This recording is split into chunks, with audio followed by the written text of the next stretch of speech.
Председатель жилищного комитета «Алтын Казык Плюс» Зульфия приобрела квартиру 10 лет назад. Однако до сих пор компания не выполнила все условия договора. На данный момент в доме нет горячей воды, отопления, да и электричество поступает с перебоями.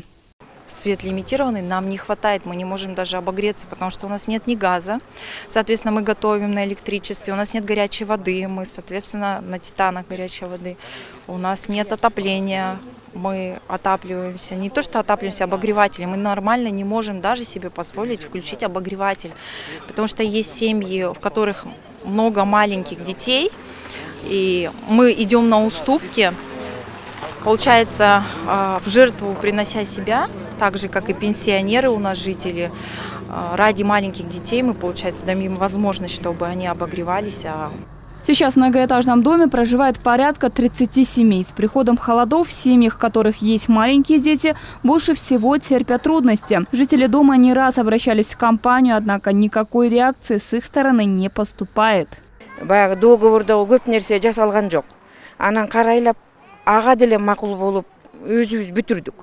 Многое, что в договоре, было не выполнено, но несмотря на это, мы решили все-таки въехать и завершить кое-какие работы. Мой внук ходит в школу, но свет очень часто отключается в новом доме.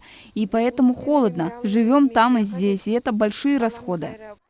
Кроме этого, некоторые дольщики сообщили, что приобрели квартиру в ипотеку. Однако в итоге выяснилось, что квартиру приобрели другие люди. Одна из них – Бурул Садыкова, которая в целях приобретения двухкомнатной квартиры выплатила предоплату в 30% от общей суммы. Это было $18 тысяч.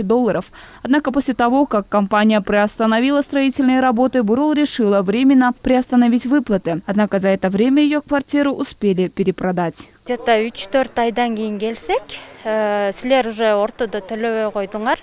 Мы пришли через 3-4 месяца, и нам сказали, что они освободили нас от пайщиков, а оказывается, они перепродали жилье. Нас попросили написать заявление о том, что мы добровольно отказываемся от квартиры, и, мол, тогда нам вернут деньги. Но мы этого не сделали. В итоге квартиру отдали третьим лицам, и теперь мы не можем забрать свои деньги. Жазбайбыз анткени биз өзүбүз чыккан жокпуз, дилер чыгарып ташташты. В свою очередь, строительная компания «Алтын Казык Плюс» согласилась, что опаздывает с выполнением договора о покупке недвижимости. По их словам, причина – экономическое положение их компании. Я хочу повторить, что из-за пандемии мы ничего не смогли сделать. Дом еще не завершенный. Конечно, там еще нет условий, и жилье еще не выдано в эксплуатацию. Мы не говорим, что у нас ничего нет, но мы его сдадим и вернем деньги полностью, как только у нас решатся финансовые проблемы.